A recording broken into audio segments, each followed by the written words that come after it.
the thing that I like realized, like if you've ever experienced a life review, like at the end of life where like, you know, people say like your life flashes before your eyes. If you go deep enough into that, you realize that you are the judge of your life review. But the last thing that I saw him like say, he kind of mouthed it, was home. And it was just like I get chills thinking about it. And he was so peaceful. And then afterwards, the lady that I was with, she's like, she's a chaplain, but she does like a lot of like a lot of other spiritual stuff for the hospice. And she's like, he would like for you guys to have a toast in his honor. And it was one of the most beautiful experiences. And I just had this like sense of overwhelming love. The human brain is not typically built to actually process nothing or infinity, which right. Which is weird. Like, that's why we have the Big Bang Theory and everybody's looking for an origin story when there may not even if it's true or not. When you take complete responsibility for everything, good and bad, and totally break the victim mentality, that's the only time you can really have like the true power to change it. Finding your tribe. I almost feel like the more like yourself you are, your tribe will just kind of come, you know what I mean? It'll just show up. If you're really being yourself, your people find you as you find them.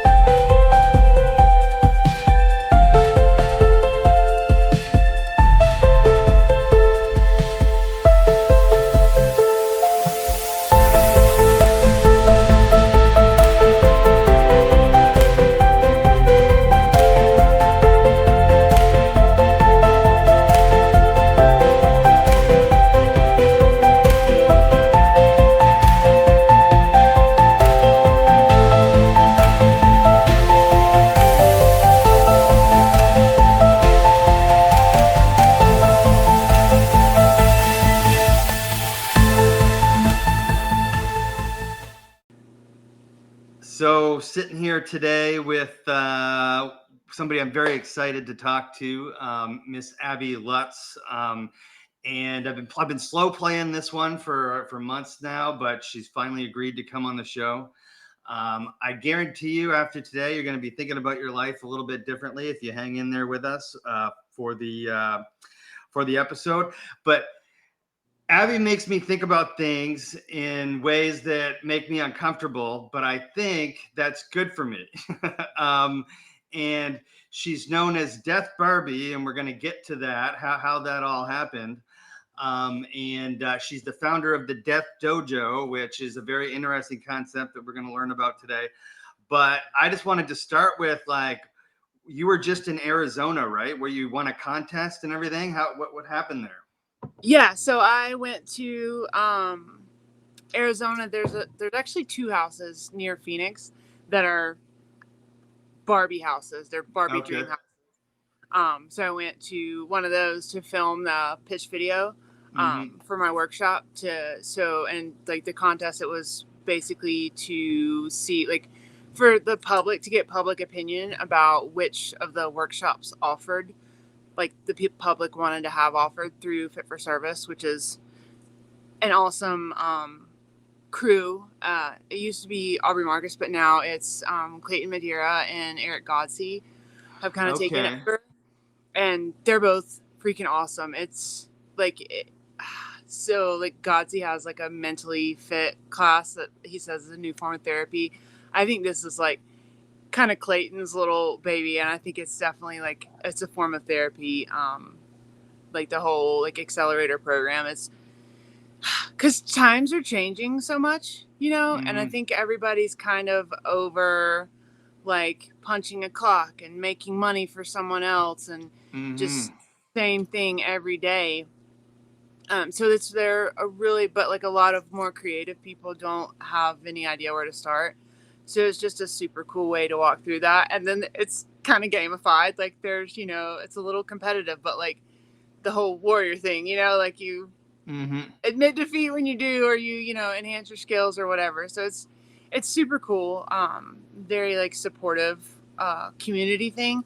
And I think that as we shift to a more non-physical and digital existence, maintaining community, I think, is super important. So using like our tech to keep our actual connection going, I think, is a huge thing. It can just be used as a tool to like set up in-person stuff, or, you know, some of the like coolest people I know I've met online, I've never met in person. So yeah. Well, what's cool about nowadays in tech and stuff like that is you can find kind of your own tribe. You don't have to just have the tribe that you were like stuck with by birth, which isn't necessarily a bad thing either. But you can go like online and find people who think like you and see the world like you and want to live their life like you, you know? Yeah, for sure. Yeah. Cool. Yeah. So And what's the... I Go ahead. kind of struggle with that a little bit. Like, not really struggle, but like the finding your tribe. I almost feel like the more like yourself you are, your tribe will just kind of come, you know what I mean? It'll just show up. If you're really being yourself, your people find you as you find them. So yeah. I like that. I like that. The more you're yourself, the more your people find you.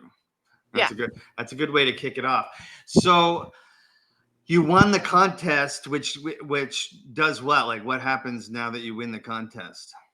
So now I get to offer the workshop through Fit for Service, like on their platform. Got it. Yeah, and I think I signed up for that. I need to make a picture though. And so, also, just thank you for your support and everybody else's. Yeah, you're welcome. It's an interesting concept, so I'm not surprised that you won. So let's kind of start from the top here. Lead us through like how you got into this business. I mean, I know you have a background as an RN, and you're a death doula, and you know, I want to kind of start from the top. Like, when did you first start thinking about death in general as a human? As a human, I would say probably as like a very young child. I was thinking about it. I was, the like very typical tortured, unruly youth. And then I had, and that kind of led to, I had like a near-death experience kind of thing when I was about 19. And it didn't really, like at the time with everything else going on, it kind of just sort of unfolded over time. And then like being a nurse for 20 years. And so I work in all different like types of facilities, from mostly like ICU or like geriatrics, kind of like nursing homes, older people, and some hospice and stuff.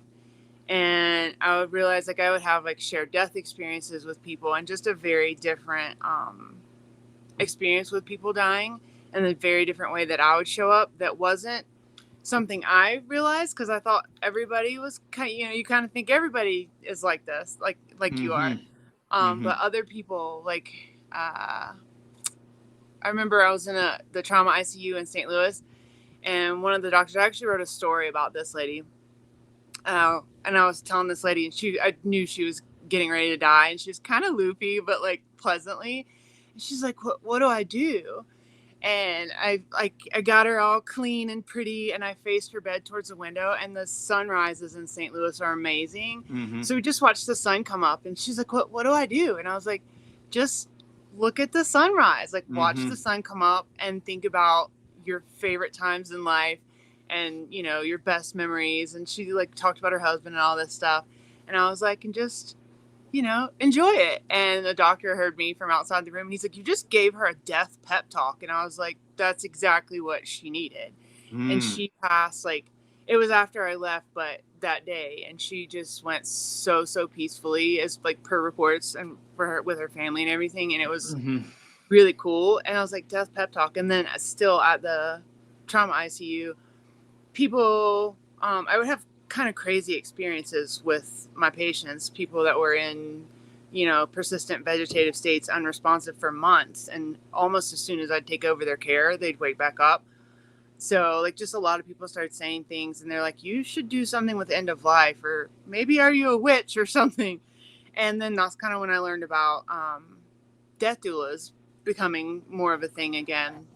And so I got a death doula certification, but in truth, that's kind of like the work of being a death doula, helping people.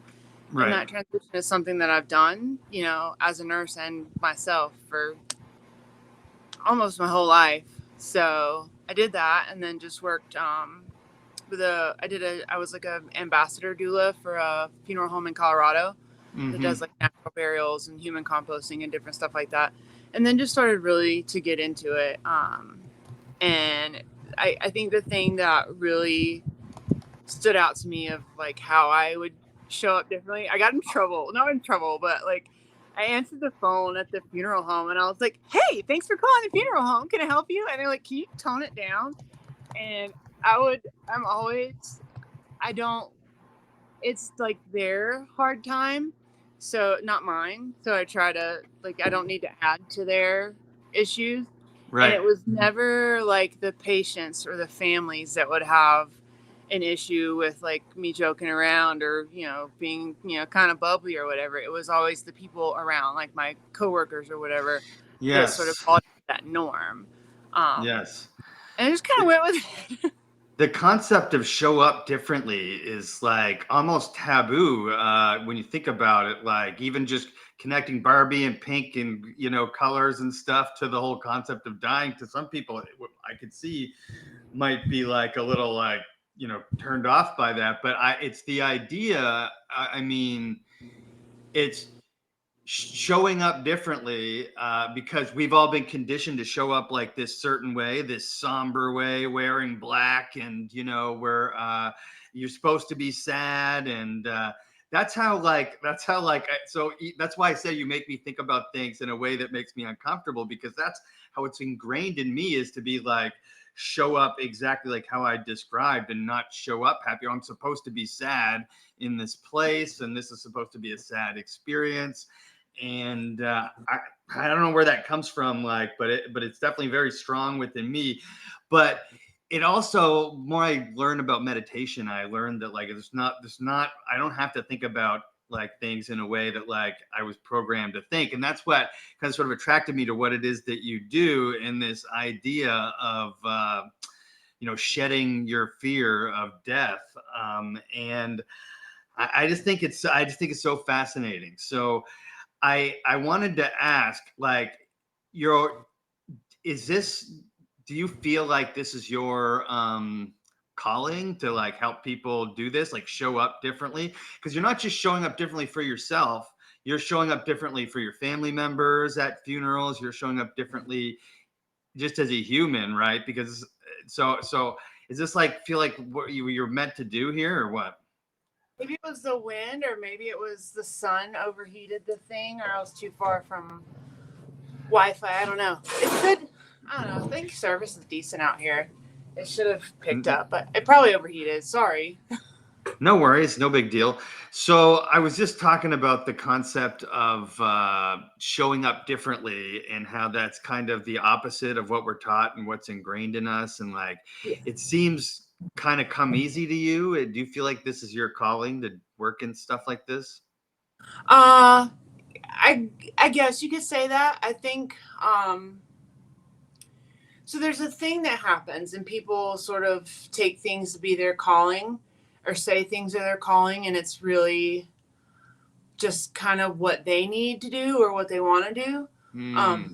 A lot of times people sort of, and it very, like, I guess nuanced, because like I think sometimes as we do things, it does like help ourselves, but sometimes the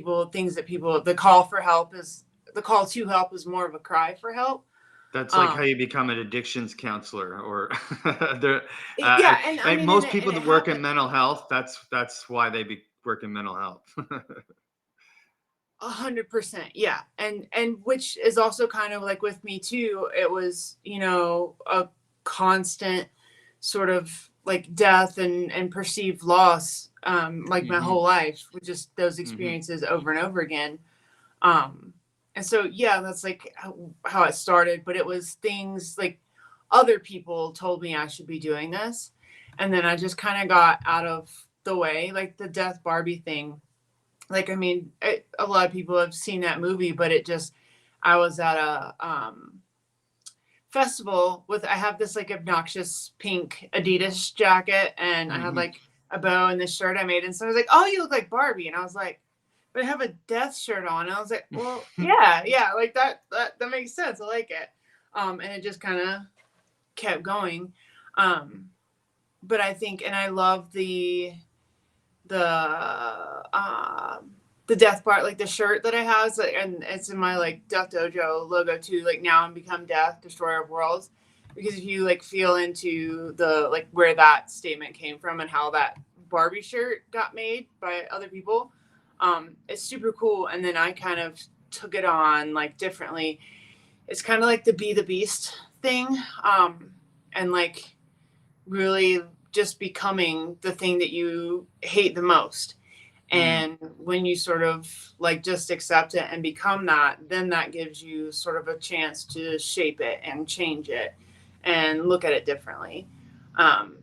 So yeah, I guess it's like, you know, kind of the whole shadow work that people like, especially like the spiritual community is super into. But I just think that like even like the shadow work and looking at these like things that we typically think are so deep and dark are actually not all that dark, and you can look at them and approach them any way you want to. So that's such kind of a calling. I don't know. That's just such a foreign concept to a lot of people, that they can actually look at and approach, or as you mentioned, show up differently for not only their loved ones' deaths, but their own. How does one even begin to deprogram that? Like, because I'm actively trying not to die, Abby. I'm like going into sauna every day and doing cold exposure and taking vitamins and like trying to live forever. And it's like almost a science fiction trope at this point, like trying to live forever. But here I am doing it. And so, where would you even start? Well, I think worrying is kind of like praying for exactly what you don't want to happen. So I think sometimes like this sort of extreme aversion to death and the fear of it, and like trying to do all the biohacking and all the longevity stuff so that you physically live forever, they can actually sort of make you very unhappy and scared, you know, inside, and can kind of speed up the process, and also makes you kind of like a sleepwalker now. Like if you're just so worried about dying, you never really live. So I mean, everybody's seen Brian Johnson and his, you know, transfusions and all the things that he does. Right. And he kind of honestly looks like a creepy Ken doll. But, you know, and then you see somebody like some Italian dude smoking cigars and drinking wine, but like blissfully happy and relaxed, who looks far, you know, I guess all around healthier. So I think it's just kind of shifting. Like I'm all for, like I've probably done most of the biohacking stuff. I used to be like super heavy. And so I've, you know, gone through all that stuff too. But I think probably the thing to keep you the most youthful is to like be happy, be yourself, and live life like to the fullest. Yeah, I think that the evidence is pretty clear on that. If you look at the blue zone evidence anyway, like, is that it's not necessarily what they're eating or how much exercise they're getting or anything. It's just that there's like a sense of purpose, sense of community, happiness, a slow pace, right? And so that's what's going to make you live long. So it's interesting to hear the perspective that, you know, making biohacking and staying young and looking young and being young like a focus of your day might be more stress than it actually speeding up the process. That's interesting that you say that. Yeah. And I just think it comes back to the like die before you die thing, and that's like kind of why like in the workshop, it's not something you can necessarily say. It's something that you have to feel. And when you start to speak like the language of the subconscious and dreams and things like that, and when you practice and you get like a felt sense of what this is and like how things feel, that's when it really kind of hits home. Like I find like for myself, like in order to feel safe and like have like, you know, like my protective like parts kind of calm down, I actually like have to like I have to be in a safe space. It has to be my body. Like I need to be relaxed and calm and chill, preferably in the desert with, you know, a pool or a hot tub or the ocean, just like nice. Because your surroundings speak on a subconscious level to you about for things. sure. But yeah, that's why I want to like practice things. That's why it's a dojo, because that's where we practice. Yeah. So die before dying. Can you talk a little bit more about what that means? Die before dying. Yeah, like so if you die before you die, you like don't die when you die. It, it's like kind of so, and then like as I'm putting this workshop like together formally, I just keep finding like all these different like, you know, different lineages that teach this stuff. And I was like, well, I just had to FAFO and I like figured this stuff out. And I think that I very much feel that this is a dream. That's sort of what like why the Dreamhouse I thought was kind of perfect, because it's almost like the allegory of the cave. It's like this is a dream and you can kind of you shape it however you want. And the problem is that sometimes we don't know that we subconsciously want the suffering and we want to be, you know, wounded and victimized and vandalized and things like that. We don't realize that we want that. And that's how like it kind of keeps coming. Just the sort of shift. You're like, oh, it's like the pain is, you know, not an option, but suffering is. The suffering part is very much a choice. I spent, I mean, most of my life as a completely miserable person. I had, you know, what would typically be considered pretty traumatic and difficult life. And when I realized that I, like, even if it's true or not, when you take complete responsibility for everything, good and bad, and totally break the victim mentality, that's the only time you can really have like the true power to change it. Man, I've spent so much time suffering, like I guess on purpose, even though I didn't realize it. Like, and you don't, and it's one of those things that like is almost always tied to like some kind of self-preservation of sorts. And it's why I think meditation is like a super important practice. But we're talking about something different here, right? Like as far as the concept of dying daily and the Death Dojo and that kind of thing. So can you talk us through like what that means, die daily, and how you practice dying? I kind of, you know, like it's sort of like the fractal nature of things. And so like you have like, there'll be like the universe and like, then you have like societies and then you have your, you know, your life, your the beginning and ending of your physical like form life here. Then you also have a day and then you have a minute. And so if you, I think it's sort of a lot of time like with detoxing and all the biohacking and stuff, we have had to get to that extreme because we've overloaded our systems. So sort of like a sunset meditation, using each sunset to get super, super present and just, you know, feel the day and let it pass, whether it's good, bad, sad, whatever. And just take that moment to pause and be very much with that as it's going, and like experience the gratitude of like, oh gosh, like, even if it was a terrible day, like it was a day that you were given. And then like to break that down, you can also do like just like a one breath meditation. It's all these like cycles of, you know, beginnings, ends and outs. I don't think it's there's much beginning and ending. The human brain is not typically built to actually process nothing or infinity, which which is weird. Like, that's why we have the Big Bang Theory and everybody's looking for an origin story when there may not even be one. But just those like sort of cycles of things. And then another thing that I think is super helpful to practice is like shifting your perception. Mm-hmm. So like, let's say, a guy goes in a store and robs a loaf of bread, and the store owner thinks he's a horrible thief and that's a terrible thing to do. Well, also the guy is trying to feed his family. So like, just when you look at things from different perspectives, and that's also kind of in my Death Dojo logo, when like the understanding of where that quote came from in the Bhagavad Gita, how it was like Arjuna's like dharmic path to be the destroyer, which is kind of why like Oppenheimer recalled that quote. It's like, oh, I've made this bomb and wow, this could destroy worlds. And it's also pretty and sparkly, but it's just kind of becoming that destroyer. Yeah.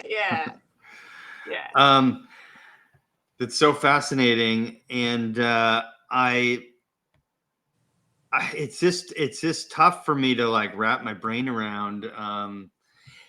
So a really good example is, I think it's because I was having you on my show, and like I think it was yesterday morning, I like woke up with this weird thought in my head that like I was like seeing myself as like an old guy in like a care facility, and I was trying to fight the urge of like pushing away from that thought and like try to like just experience the thought.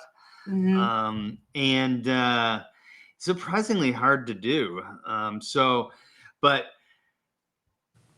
I don't know if that means it would be like so if I practice just on a day-to-day basis, like every day's a last, like you described, every sunset's like the last time you're going to see that sunset, every minute's an end, right?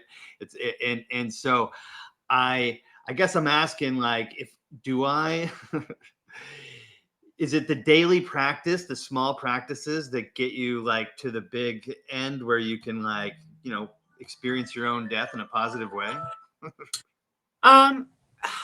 Partly, I think as you deepen that practice, like I don't know that necessarily someone would be able to sort of detach and just be present with whatever's happening, just from doing a sunset meditation a couple times or something like that. I do think that the practice sort of puts it like implants that so it's feeling. a daily practice.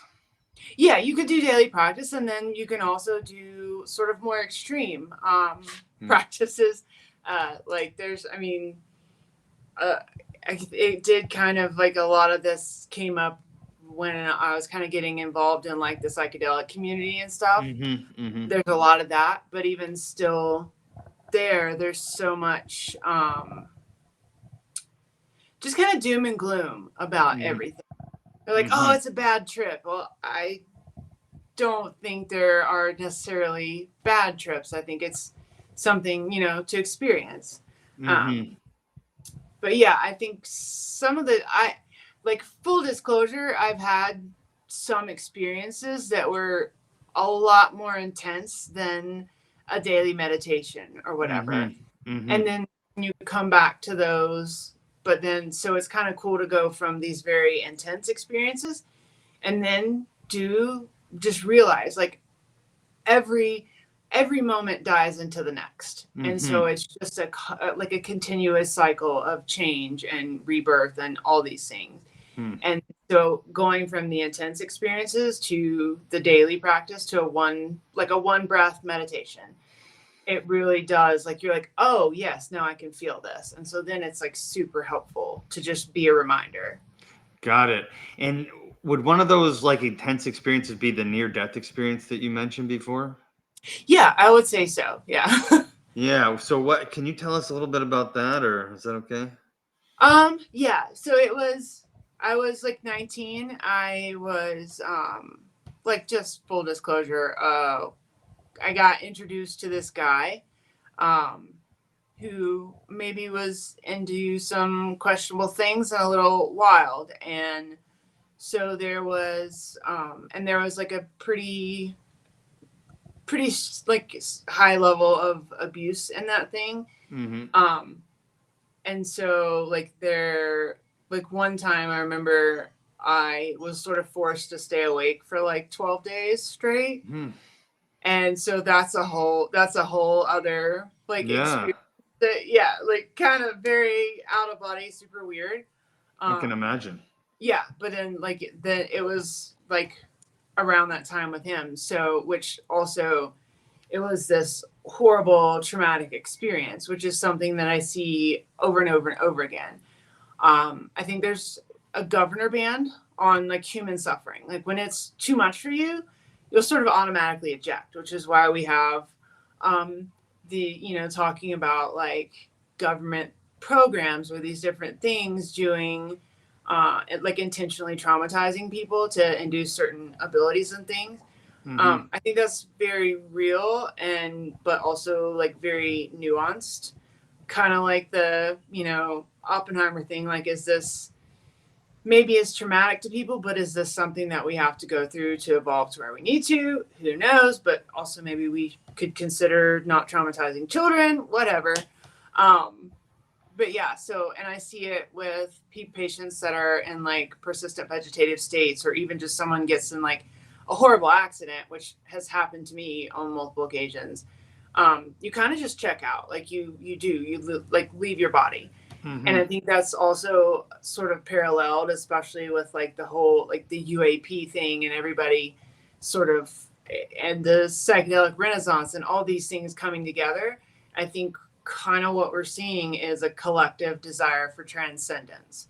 It's it's a sort of a waking up to like, oh, there is more, or maybe we could expand past these physical limitations. And I kind of think it's necessary in some form or iteration for this humanity, this society to die, at least in some way, in order for a new one to be born. And I think it's kind of already happening. Yeah, probably. Like people are fed up. This is like, we're like over it. And so then you have the people that are going to just stay very angry and fight everything. And then you have the people who are like, well, it sucks, so might as well enjoy it. Like, just make the best of it. And ready for something new. Yeah, and I think in there it kind of shifts to, okay, like what can we do with it? Yeah. Yeah, because like that's the whole thing. Whether it's like your individual death or a death of civilization or a death of family, there's nothing you can do except choose to show up differently. And I once heard, I did this whole meditation series through, like, it was like Sam Harris's website. I don't believe everything that he says, but he has a hell of a meditation teaching program.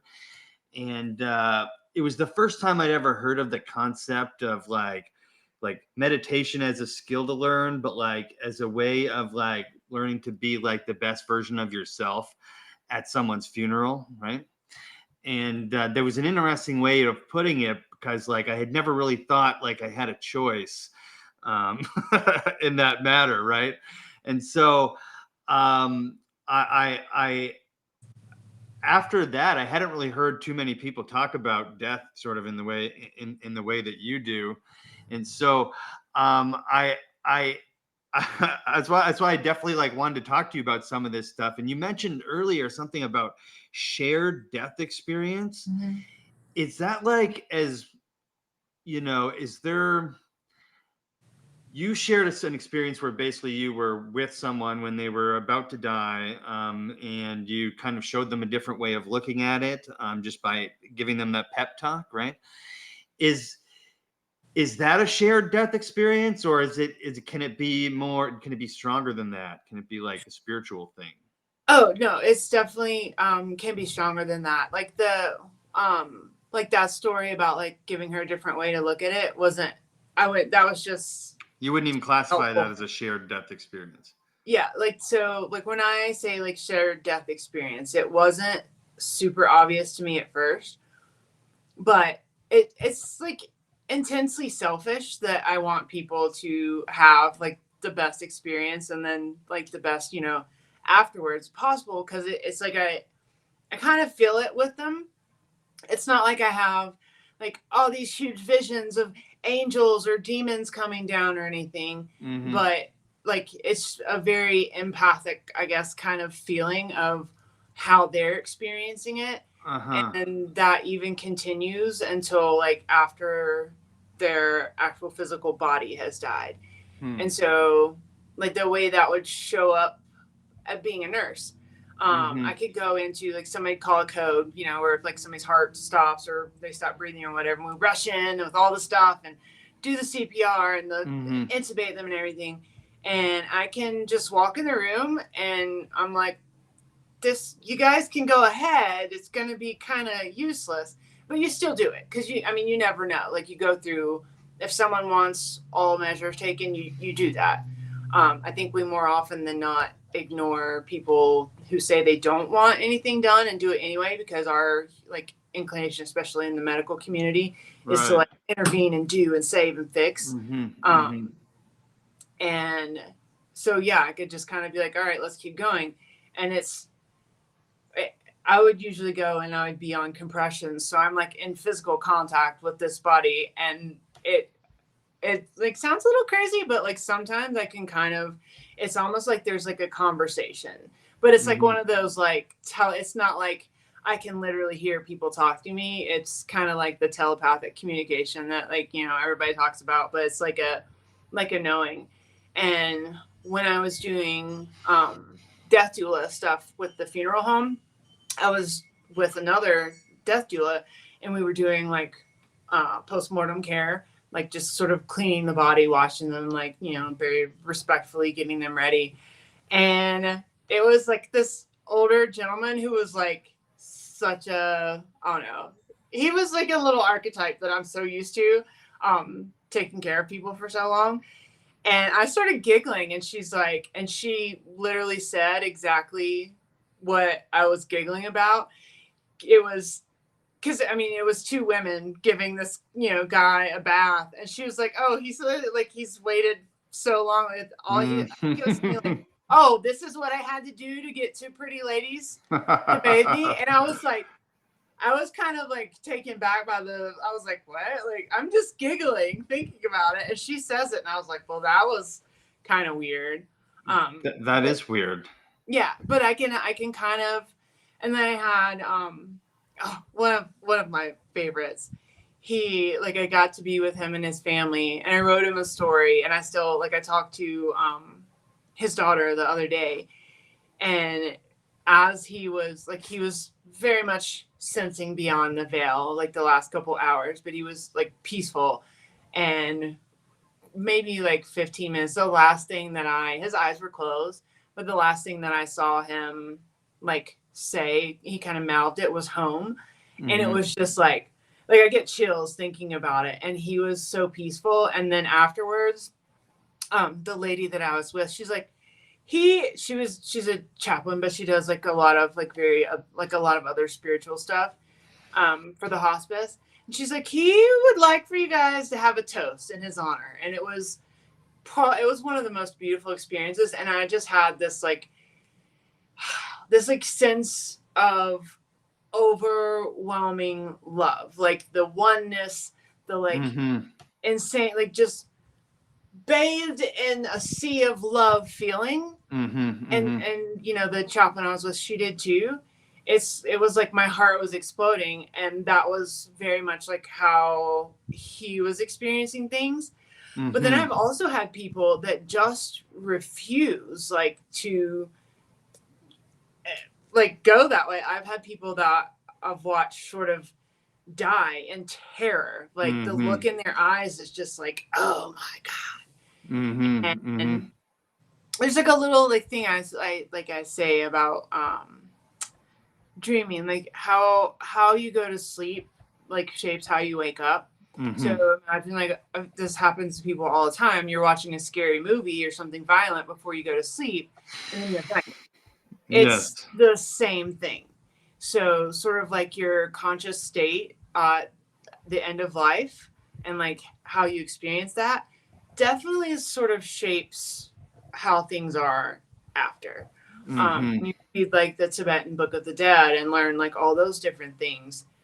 Yeah, and you sort of understand that like all the peaceful deities and the wrathful deities and all the bardos is all just you all along, just Mm-hmm. sort of reflections and projections of your mind, and then sort of that coincides with like, I guess, the universal mind, you can call it.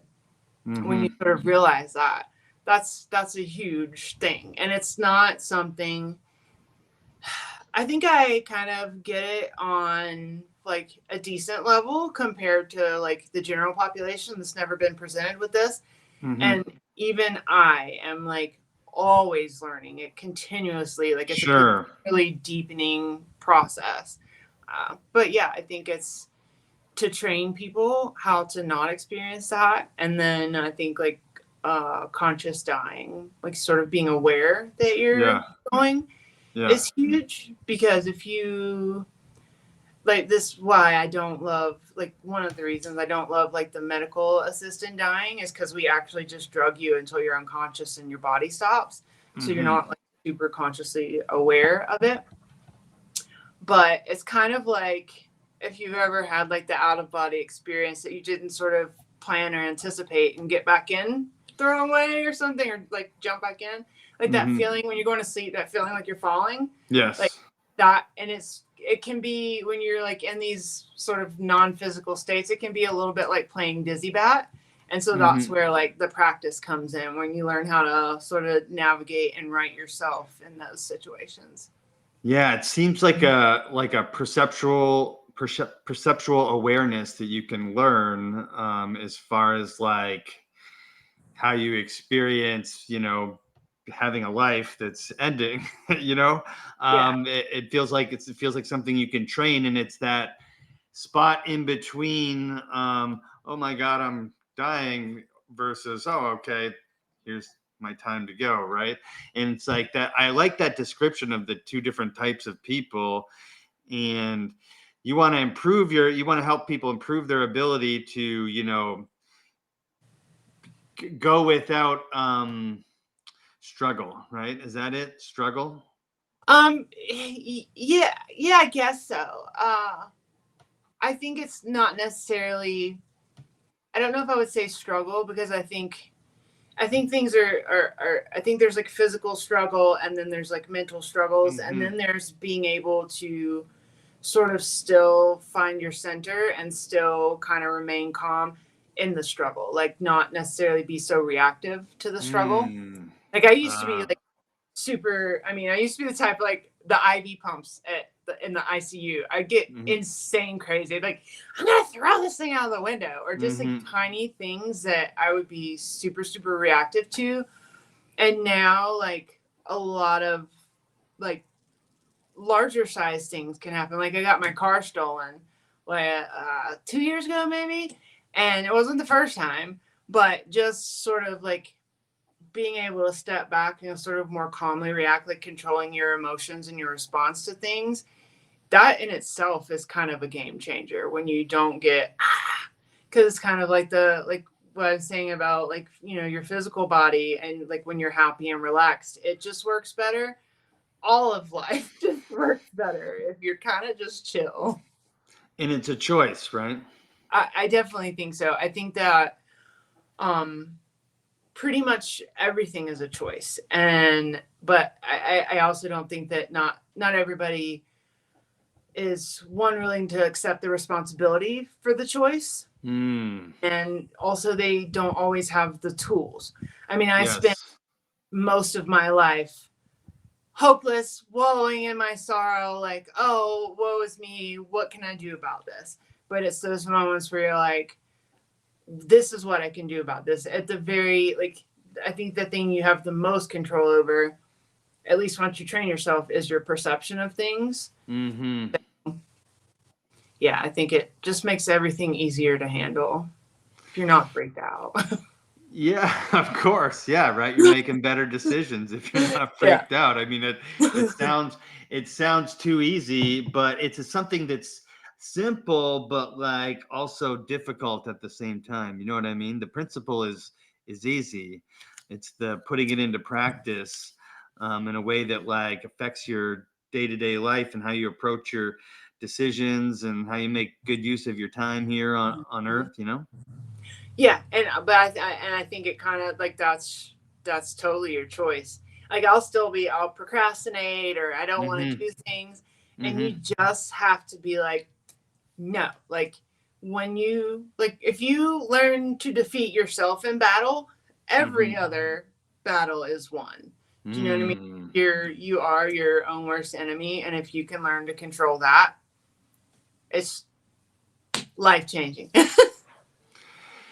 Yeah, it's funny because you can have like a conceptual like understanding of it, but like I see, including myself, like people who would get that, but still be their own worst enemy every day. um, and I like to find a place where I feel like most of the time I'm like living with, you know, purpose and living with like the understanding that, you know, like life isn't infinite, because it's weird. Like that was yesterday morning. I told you I had this like, you know, moment where I was thinking about me being an old dude. That doesn't happen to me very often. And so,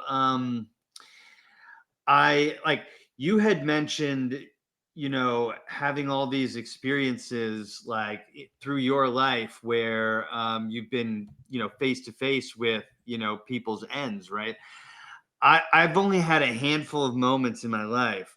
And so I think it would be important to remind myself. And there's different philosophies like Stoicism and things like that that kind of remind you of this sort of thing. But how does like, as far as like the is it the Death Barbie house, or how does it go? How does that help? Like how does that like get involved? How do you use that? So like it's Death Barbie's Dreamhouse. It's Yes. like that's the kind of the name of my workshop, and Okay. which I'll give like the tools Mm-hmm. to do like how to the little practices like the meditations, the one breath Mm-hmm. meditation, a sunset Mm-hmm. meditation, Mm-hmm. and then like some perception shifting exercises. Mm-hmm. One thing like that has sort of shown up like to me is the thing that I like realized like when if you've ever experienced a life review like at the end of life where like people say like your life flashes before your eyes, if you go deep enough into that you realize that you are the judge of your life review, Mm-hmm. and so it's going to be sort of that like self-acceptance and Ah. like forgiving yourself and all that stuff, and shifting your perception so you have the ability to be like, okay, I did this terrible thing or made somebody feel like crap, but also I forgive myself, look at the circumstances, that's what it was. Ah. And then also that there's, I think, the concepts of good and bad. This kind of Mm-hmm. gives a lot of pricklies, but it's in the like the Arjuna being a destroyer, it's in the grand scheme of things when you pan out and sort of detach, these Mm-hmm. are just the experiences that sort of all have to happen. And I don't Yeah. think that you like, so to be able to do that and then like you can use that every day, like as you're just going through your day, like somebody cuts you off in traffic, so Mm-hmm. you're like, oh man, well as soon as you go, oh man, like if you can go, oh well, maybe, like even if it's not true, maybe that person cutting me off saved me from getting run over by a semi truck. Right. It's just a way to reframe everything and look at things differently. So working on like kind of practices and that I love the Tibetan sky burial. Mm-hmm. So that's kind of part of what I'm like how that exercise will be structured with the perception shifting. And then like the lucid dreaming. Um, Mm-hmm.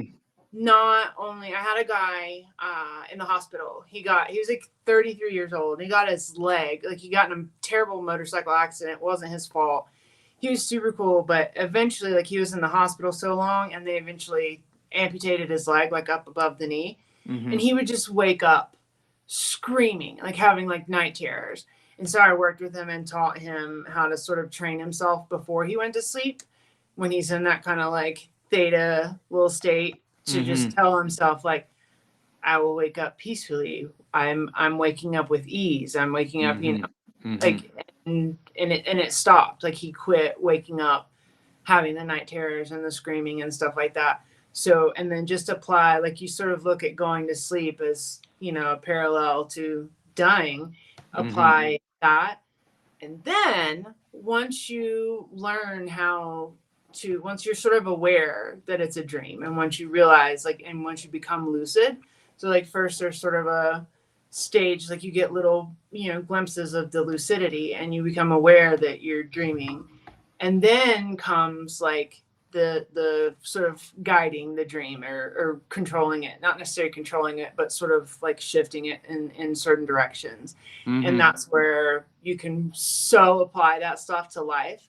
And once you sort of realize, like, the connectedness of everything, you'll start to see it. And then I think it's sort of a feedback loop. I don't think it's necessarily like you want to see it, it appears. I think it's like a feedback loop that you just sort of continually reinforce. So I like the concept of being able to prep yourself for your end of life slideshow or movie about your life. You know what I mean? Because if it's a bunch of stuff you haven't let go of yet, and a bunch of stuff you're going to judge yourself for, the last time you want to be reckon with that stuff is, like, at the end of your life. You know what I'm saying? Yeah, and that's why I say, like, die before you die. I think it's super important. It makes life so much better to actually do this stuff and face it, because like, when you do accept the sort of, like, change aspect, that it's never, the impermanence of things, it makes you super present and appreciative and grateful for what is happening. And you kind of realize that you don't ever really lose anything, because, like, once it's what we lose and what we grieve and what we mourn is our expectations of what we thought we should have had. For sure. And so then like, but it also makes it, when you, like, at the same time you're holding, like, oh, this isn't forever, so why not ask the crazy question, why not do the crazy thing, take the risk. Yeah. Like, it's, even if you're got 20 more years, what difference does it really, really make if you said something stupid, or you look like an idiot, or you failed at something? Yeah, I get hit with that all the time, like that, for randomly, that time I said something stupid or whatever, it hits me and I'm like, right? Yeah. It's similar to thinking about dying or being old someday, right? It's always like, let me try not to think about that. But yeah. I like the idea of just reckoning with it early. So is this it's a workshop? Are you doing it online, or are you going to be doing it in person, or how does that work? Yeah, so it'll be offered with Fit for Service by, I think, October 15th is, like, when it's gonna go live on the Fit for Service platform. And I'm also doing the workshop live in person. It'll be probably a little bit shorter, but I'm doing it at a festival in New York, at Evolutions Fest in New York, in September. And, like, sort of a community in, like, the Denver area. I talked to them. We're going to do a live workshop. So, and just kind of, getting out there. Even just, like, when I, like, started going to festivals, or, like, going to conferences or whatever, dressed up like a giant Barbie, because I'm also, like, 6 feet tall. So, walking around hot pink, I'm going to get attention. And just people like, oh, are you a Barbie? And I'm like, yeah, I'm Death Barbie. And they're like, what? And that moment, it's kind of messed up, like that, but that sort of confusion and that shock, like, it can reprogram your brain. Like, when you do something completely unexpected, that gives you a little fissure to implant new patterns and new ideas and different ways of thinking. So just even walking around like that, it starts conversations. It does. It did. Like I mentioned, what it did for me was, like, I have this ingrained, like, that these two, even the colors don't go together, you know, like and so it feels weird, and so you're confronting, you know, that obvious dissidence or whatever you want to call it that you put between death and like life. And it's like all of a sudden makes you think about it. And that's why I said to kick this off was that you make me think about things in ways that I don't necessarily want to, but I probably should, because it is up to me, right? In the end, it's up to everyone how we choose to experience our life. And it's about practicing experiencing it in a way that like makes you happy, right? Mm-hmm. Well, and even the times that don't necessarily make you happy and feel warm fuzzy, just reframing what those are. Like, instead of, oh, why did this terrible thing happen to me? What lesson, what experience did I gain from this? But but like, I mean, I truly believe on a very deep level that we should actually take death much less seriously. Because there's like this sort of, like, in the death work community, there's this prevailing attitude that you have to grieve and suffer, and that your grief will last forever, and that there's no escape from it. It's the worst. Like, oh God, what was me? And that, like, death is so sacred, and it has to be all these things. But like, really, if you understand that every moment does die into the next, that every moment is impermanent and is just then, and we don't even actually have a real now, we just have an experience of the now. Then, like, and if you live every day like you're dying, then we've kind of turned death into Valentine's Day, right? Like this commercial thing that we only observe like once a year. Or, you know, instead of like, actually, if you have a Valentine, you should love them like that every single day. And just, I don't know, I think it's not supposed to be so sacred. Every moment is supposed to be sacred. Everything. It's the, chop wood, carry water, and just peel the potatoes. That is sacred. Everything is. So I think it's sort of been made this thing, and making it that big of a thing makes it scarier too. So, yeah, that's true. It's like this big thing. It's like a whole, you see like parades and shit, and people, their cars and stuff like that, and everyone's got this like, I wonder what mine's gonna look like someday. You know, it's almost like overthinking your wedding. Yeah. Right. Yeah, it is. Yeah, for sure. And then but so like you planning, a wedding or a birthday party, and you get like upset about like how it didn't turn out how you expected. Like, just be a little flexible with it. Instead of being a bridezilla, you'll be a deathzilla. I definitely have seen that. Yeah, feel free to use that if you want to steal that's all yours. All right, cool.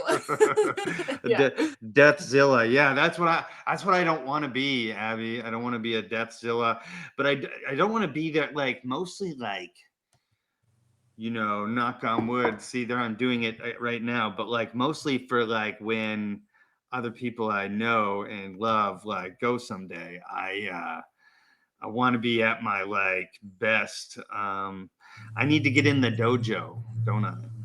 Come on in. Yeah, it's fun. We'll hang out. How exactly does that work? So I just started it as like a community. I think like, having communities is important. And I don't think there's a lot of communities. There's like all these people talking about death positivity, but it's not super positive. It's positive about your grief and suffering that they want you to have forever. It's not looking at it.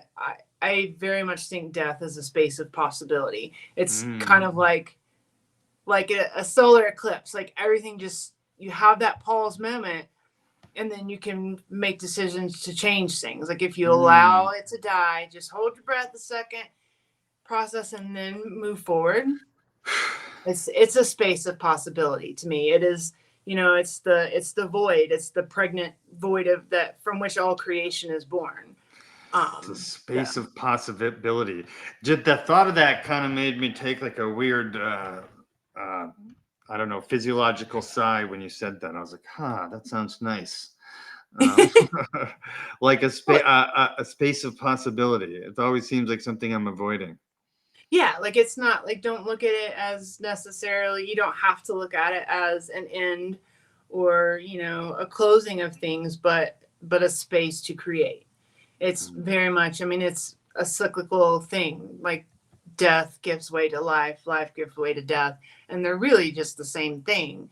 So just looking at it like that's a little bit of, you know, the reframing, like, oh, okay, this is gone, what can I allow in? Okay, this, you know, this phase is over with, what can I begin now? And just sort of look towards the future instead of, oh, the past and what I lost, both of which are kind of imaginary. But if you figure out that you can, you know, that imaginary piece, everything's imagined again.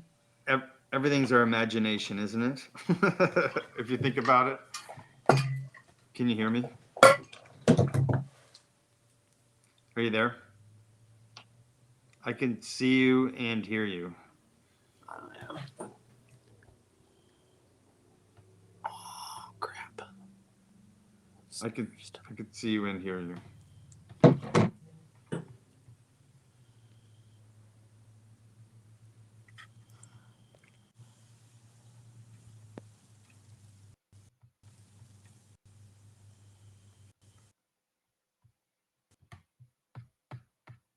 Yeah. Maybe. I don't know. There she is. So we'll have to kick the other you out.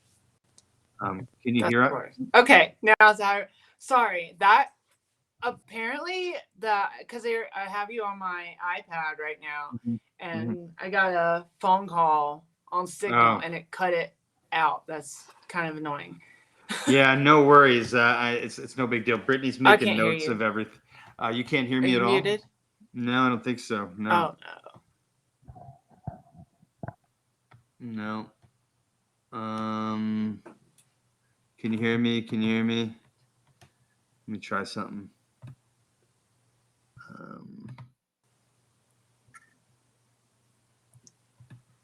How about now? No? No? Bummer. That's the worst. I kicked her out.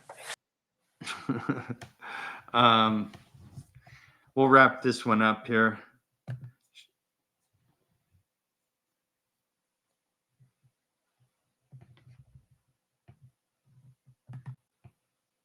Yo. Hello. We'll wrap this one up here. Wrap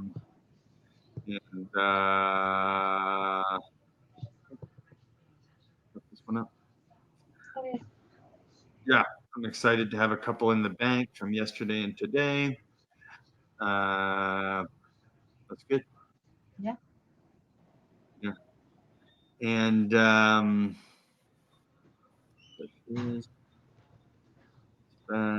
you hear me now? We can hear you. Can you hear us? Yeah, there was a new weird button that wasn't there before that said to join.